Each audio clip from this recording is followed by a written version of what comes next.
Welcome back to Wichita Liberty TV. I'm Bob Weeks. Last week I showed you problems that citizens of Wichita have trying to deal with their city government. And the particular issue involved my difficulties in obtaining a gap analysis document that the city relied upon to make a decision. As I told you last week, I did receive the document that I requested. So this week I appeared before the City Council at the continuation of the public hearing to present my testimony on what I concluded from reading the gap analysis. As an aside, note that the default position of the city was to withhold this document from the public. And, reading between the lines of the agenda, it seems like the city was unhappy that it had to provide this information to citizens. And it's also clear to me that no city council members had seen this document, and that right there is a problem. Now, the purpose of the gap analysis, as you may remember, is to, as city documents state, show a financial need for public assistance in order to complete the project. So I asked the council a rhetorical question. If the gap analysis is credible, that is, if it really is true that projects like this are not financially feasible without taxpayer assistance, well, what does that tell us about Wichita? Shouldn't we work on fixing these problems for everyone, rather than parceling out business welfare on a piecemeal basis? I also noted this. City documents state there is a need for incentives based on the current market, it said. But not long ago, the council was told that downtown Wichita is booming. So why won't the market support a project like this without a handout from city taxpayers? And if downtown is truly booming, but we're still giving out incentives, will we ever be able to wean ourselves off of this incentive?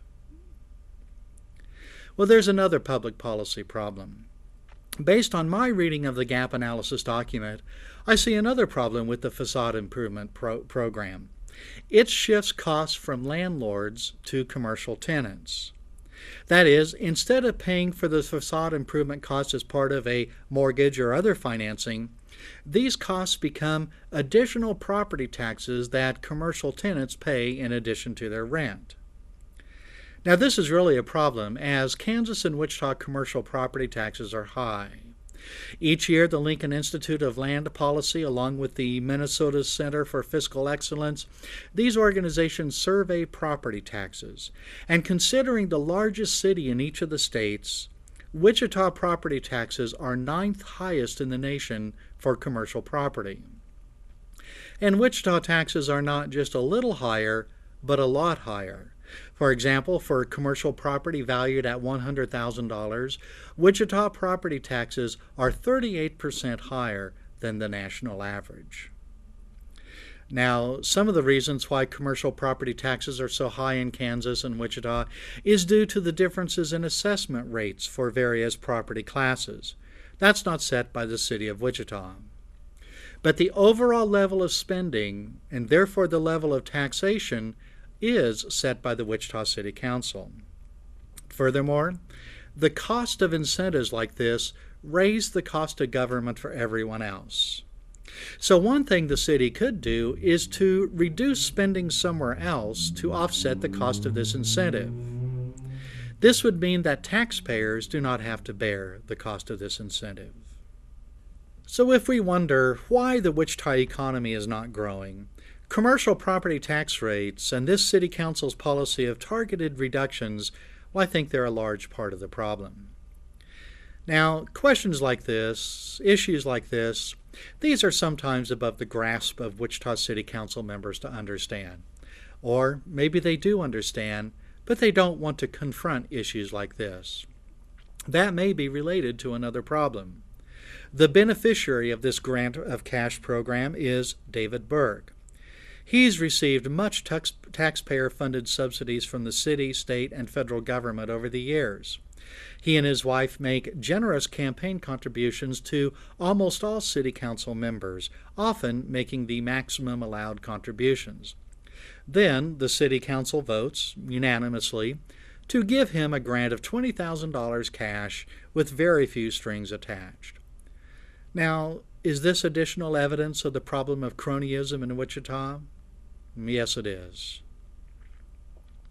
And speaking of problems in Wichita where cronyism may be a contributing factor, I've updated one of the many interactive visualizations I've created at the Voice for Liberty that's on the internet at wichitaliberty.org. And you may be aware that we've had a planning effort in the area called Visioneering Wichita for about 10 years. And this organization selected Omaha, Kansas City, Tulsa, and Oklahoma City as peer cities for Wichita to compare itself with. And I've gathered data from the Bureau of Labor Statistics through 2013 for the Wichita metropolitan area and for these visioneering peer cities. But I went a step further. I looked at jobs by sector. And here is the growth in Wichita jobs compared to our visioneering peers for local government jobs only. Wichita is the dark line. So when considering local government jobs only, Wichita performs well compared to our visioneering peer cities. Now, here's a chart of private sector job growth for the same cities, Wichita again represented by the dark line. Now, when looking at the growth of jobs in private sector, Wichita is in last place and by a wide margin. This is a problem because it's the private sector that generates the tax revenue that pays for government. And when government grows faster than the private sector, economic activity is shifted away from productive activities to unproductive government spending.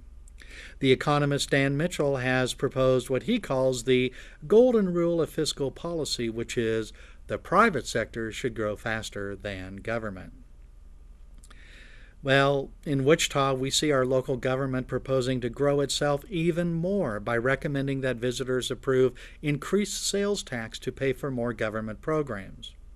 And officials tell us that the increased spending is needed so that government can correct problems with Wichita's economy, water supply, transit, and streets. On these and other issues, the Wichita Eagle recently quoted Mayor Carl Burmer as saying, "We've put them off for too long. We didn't want the challenges. We didn't want the tax bills. But now, to maintain our quality of life, we've got to catch up." So, Wichita's government has created problems by the mayor's own admission. And now, Wichita politicians and bureaucrats ask that we rely on government to fix these problems. Well, here's what I think is really strange. The mayor said these things, that the city has put off challenges. He said that in order to generate support for a higher sales tax. But the mayor's admission is more evidence that we should not trust our current fleet of bureaucrats and politicians. They simply have not shown themselves capable of managing city assets in a responsible manner. And the worst realization is that the mayor and others blame these problems on citizens for not wanting to pay higher taxes. It's not their fault, it's yours, they say, because you don't want to pay higher taxes to support an irresponsible and wasteful city government.